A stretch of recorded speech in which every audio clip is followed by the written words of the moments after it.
En la esquina de Perú y Avenida Belgrano, el arquitecto danés Morten Rønnow diseñó el edificio de oficinas Otto Wulff, una rara joya del Art Nouveau porteño. El edificio Otto Wulff, así es como se lo conoce, está ubicado en la esquina de la calle Perú y la Avenida Belgrano, en la esquina noroeste. Es, yo diría, uno de los edificios más fantásticos que tiene, no quiero decir la ciudad porque me parece demasiado, pero sí el casco histórico, ¿no? Está ubicado justamente en lo que se denomina APH1, Área de Protección 1, que es lo que se conoce como casco histórico. El edificio tiene protección histórica desde el año 91 del Código de Planeamiento. Y fue inaugurado en 1914, justo cuando comenzaba la Primera Guerra Mundial. El arquitecto que lo hizo es un arquitecto muy poco conocido, Morten Fredegod Rønnow. Bueno, traducido al castellano es Martín Rønnow. Y bueno, se comenzó la obra en el año 1913. A los ojos de Europa, la Buenos Aires de principios del siglo XX aparecía como una tierra llena de oportunidades. Al Río de la Plata llegaban obreros que huían de la miseria, pero también comerciantes e industriales que buscaban hacer fortuna. Detrás de esta burguesía inmigrante vinieron también los arquitectos a diseñar los sueños de estos nuevos ricos. Llegaron desde Italia, Francia, España, Alemania, con las ideas del arte nuevo, el Art Nouveau, que proponía renovar la estética de la arquitectura con nuevas formas y nuevos materiales. Morten Rønnow, el autor del edificio Otto Wulff, vino desde aún más lejos, Dinamarca. En realidad, en Buenos Aires también estaban muy dadas las condiciones como para que llegara una corriente estilística nueva, moderna. Estamos hablando de la época del cambio de siglo XIX al XX. La Argentina y por sobre todas las cosas Buenos Aires estaba surgiendo como una gran capital internacional. Entonces, las diferentes clases sociales que en ese momento la formaban, algunas adscribieron a lo que era la arquitectura de la academia, básicamente el gusto francés, por sobre todas las cosas, porque por supuesto Buenos Aires quería parecerse a París, que estaba como siempre en la vanguardia de la moda, y después otras clases que están más relacionadas con la clase media comerciante, ¿no? Que es partidaria de las nuevas corrientes, ¿no? De lo moderno, de lo nuevo. El edificio Otto Wulff, en realidad yo diría, el arquitecto del edificio y el propietario del edificio son los dos personajes que se insertan perfectamente en esa Argentina de principios del siglo XX, y, digamos, exultante por la bonanza económica y por la llegada del centenario. Son dos estereotipos, tanto uno como comerciante y el otro como arquitecto, y en realidad el edificio surge realmente naturalmente de estos dos personajes, ¿no? El Art Nouveau surgió en Europa a fines del siglo XIX con la intención de renovar la arquitectura, fundamentalmente la ornamentación y los lenguajes. Gracias a su espíritu libre, alejado de los dogmatismos, este movimiento tuvo características propias en cada región. Surge en diferentes puntos de Europa y con distintas respuestas formales. Una, por ejemplo, es el Art Nouveau francés y belga, ¿no? El de Víctor Horta o, por ejemplo, el de otros franceses que trabajaban fundamentalmente la decoración, como ya dijimos, en forma de una geometría muy libre, hasta un poco vinculada con una especie de floración, ¿no? Muy así lo vegetal, trepando por las paredes, flores, muy floreal. En Italia también se dio, se llamó floreale, también ese movimiento. Pero en otros lugares fue un tanto distinto. Surgió en Barcelona, en Cataluña, lo que se llamó el modernismo, que también es muy adornado, sí, pero con otra forma, por ejemplo, incorporando mucho el color y los revestimientos de distintas texturas que hacía que los académicos tradicionales se horrorizaran, lo que consideraban un verdadero mamarracho, por esa asociación tan fuera de cualquier lógica, decían. En Inglaterra se llamó Arts and Crafts. En Escocia se lo conoció como Escuela de Glasgow y en Viena como Secesión Vienesa. En Alemania su nombre fue Jungestil o estilo joven, y de esa corriente proviene el edificio Otto Wulff. La morfología general del edificio Otto Wulff, yo diría que tiene una partición clásica. Basamento, donde están los atlantes, la zona oscura del edificio, un desarrollo, que es donde están los balcones con toda la imaginería americana, y el remate, que son las dos torres cúpulas, que tienen la particularidad justamente de estar yuxtapuestas, ¿no? Si uno se para en línea perpendicular a lo que es la ochava de la calle Perú y la avenida Belgrano, y mira a lo alto el edificio, da la sensación de que el edificio es un edificio simétrico, casi como que tuviera una simetría, un eje compositivo academicista clásico.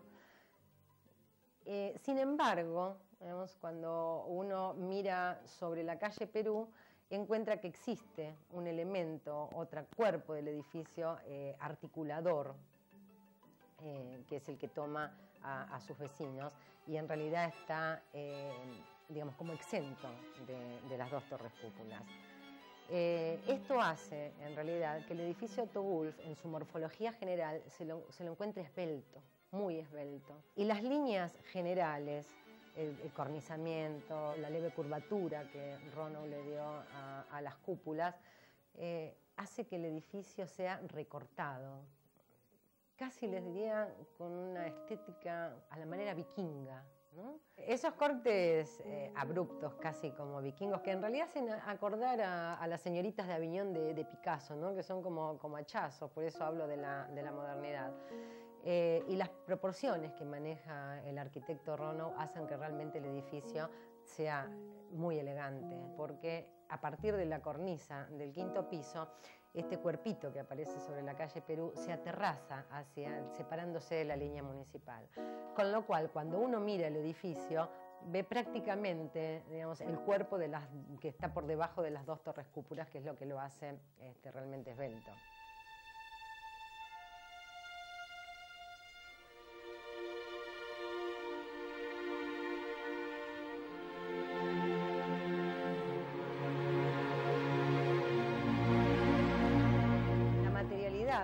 Que tiene, no es piedra como se dice en muchas publicaciones, sino que tiene hasta un friso de 2 metros de altura aproximadamente, que es de un granito negro, un granito tipo noruego, que tiene una textura, una determinación tipo fiamatada. Y después tiene un extraño revestimiento, digamos, revoque de piedra París. Digo extraño porque no es porque la piedra París sea extraña en nuestro medio acá en Buenos Aires, pero sí porque es un piedra París extraño porque tiene un agregado grueso, más grueso que es de lo común, es que lo que le empieza a dar esta textura, ¿no? Este aspecto tenebroso que tiene el edificio, que luego ese revoque también se repite en lo que es el desarrollo del edificio, que ocupa desde el segundo piso hasta el sexto piso. Es un edificio atípico de Buenos Aires. Nosotros recibimos, dentro de lo que es el Art Nouveau, recibimos el Art Nouveau italiano, recibimos el francés, el español y el vienés, pero son muy pocos los ejemplos que vienen de otras tradiciones arquitectónicas. Y el Otto Wulff viene de otra tradición arquitectónica. El arquitecto Rono, del que se suponía que había hecho nada más que el edificio Otto Wulff y se había vuelto a Dinamarca, fue muy prolífico. En realidad hay que hacer un rastreo de la obra.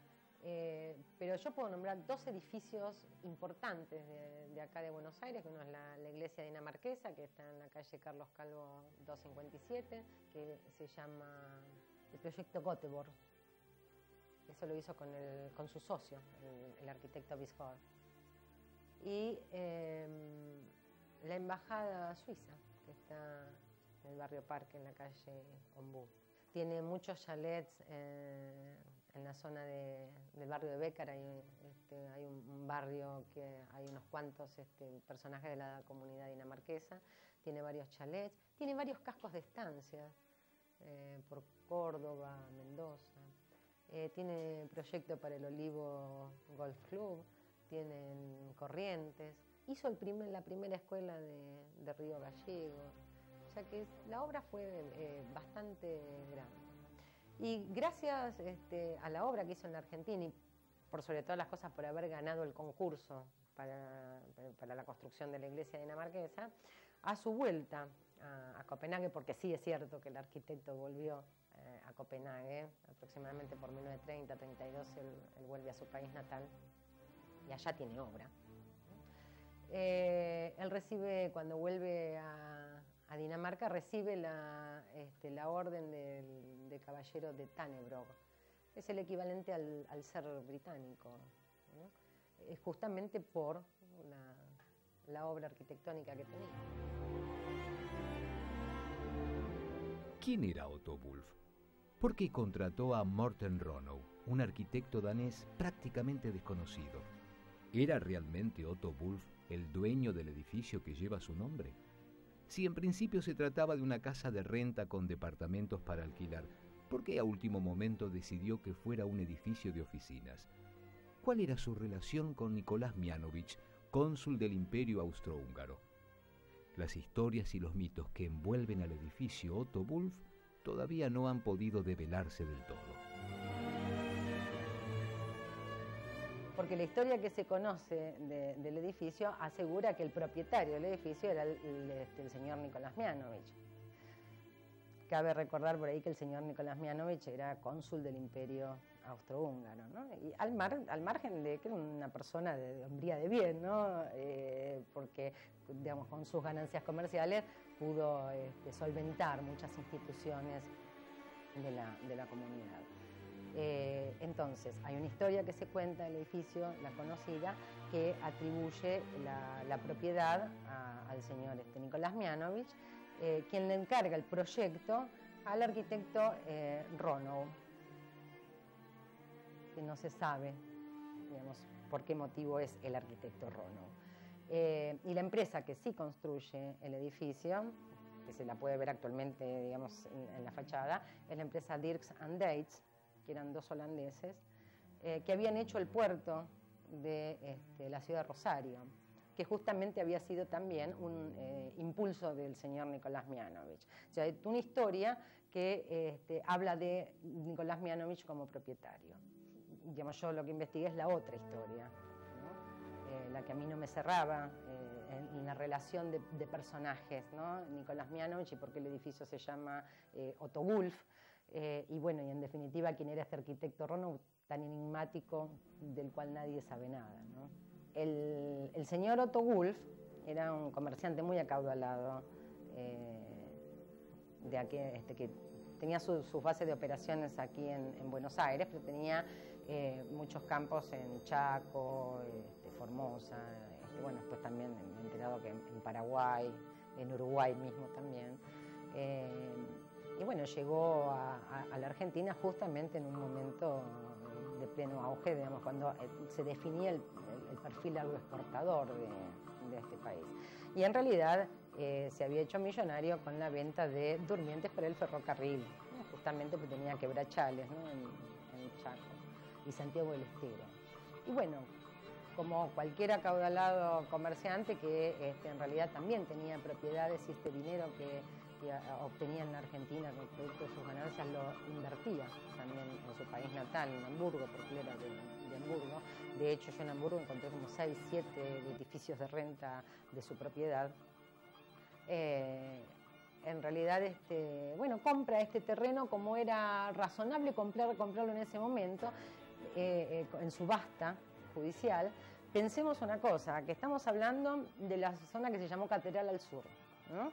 Que fue despoblada, fue el primer asentamiento, ¿no? De las clases altas, pero a raíz de la fiebre amarilla y de una cierta cantidad de vicisitudes, quiero decir con esto la llegada de inmigrantes, o sea, fue más complejo el panorama, fue siendo despoblada, porque las clases altas se trasladaron hacia el norte, justamente hacia la zona norte de la ciudad, justamente gustosas de esta arquitectura francesa, que se daban casi todos los petit hôtels o los hoteles particuliers que se dieron en toda la zona del barrio norte y Recoleta. O sea, la zona sur de la ciudad, digo sur porque se llamaba Catedral del Sur, empezó a transformarse, esas viviendas que fueron señoriales se empezaron a transformar en conventillos, fueron ocupadas por la creciente inmigración. El crecimiento de Buenos Aires era impresionante, año a año, ¿no? Cada 13 años se duplicaba la cantidad de habitantes y de inmigrantes. Entonces, el solar, donde está ubicado el edificio Otto Wolff, estaba allí la famosa casa de la Virreina Vieja, llamada así porque era la esposa del virrey del Pino, ¿no? El virrey del Pino realmente la gozó poco la casa, porque habrá vivido 3-4 años, digamos, hasta que falleció en su mandato en 1804, de 1801 a 1804, pero después por muchos años la siguió habitando su esposa, que era doña Rafaela de Vera y Pintado, una dama santafesina. Cuando el señor Otto Wolff compra ese terreno, en realidad era un desasiado realmente conventillo, que había sido particionado para ser vendido en subasta. Y le encarga al arquitecto Ronow la construcción de un edificio. Parece ser que para viviendas, no para oficinas. El arquitecto Ronow tiene realmente un problema ético grande de arquitecto, porque se negaba a demoler la casa de la Virreina, porque realmente había sido una de las mejores casas que tenía la ciudad de Buenos Aires, y aparte, digamos, muy novedosa porque no tenía techo de tejas coloniales, sino que justamente tenía azotea plana y pretil, era una de las pocas con esas características. Entonces el arquitecto Ronow, prolijamente, a lo largo de 3 años aproximadamente, 1909 a 1912, releva la casa de la Virreina. Prolijamente, porque era un personaje de una minuciosidad terrible, ¿no? Entonces dibuja todas las molduras, toma nota, documenta toda la obra.